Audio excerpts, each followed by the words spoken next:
শোন বাবা, আমি ফুল বিক্রি করতে যাচ্ছি, ছোলা ভেজানো আছে, মুড়ি দিয়ে খেয়ে নিস। কোনো তেলে ভাজা কিন্তু খাবে না, তোর পেটের সমস্যা। আমি আসছি। মা মুড়ি দিয়ে ছোলা খেতে বলেছে, কিন্তু আমি তো ছোলাগুলো ভেজেই খাবো। মা তো ঘরে নেই, বুঝতেও পারবে না।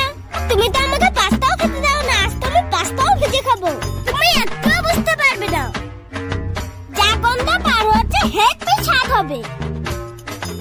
ওয়াও, কি টেস্টি হয়েছে। মা, তোমার ছেলে রান্নাও করতে শিখে গেছে। না, এটাও তো মনে হলো না। যাই বলো, কাউকে দোকান থেকে একটু চিপস কিনে নিয়ে আছি। যাই হোক, সব ফুলগুলো বিক্রি হয়ে গেছে, এই 3টে মাত্র ফুল আছে। এগুলো না হয় বাড়িতেই লাগিয়ে নেবো। যাই, বাড়ি থেকেই যাই। তুই ফেল ফেলেছিস? দাঁড়া, তোকে তো আমি মজা দেখাচ্ছি।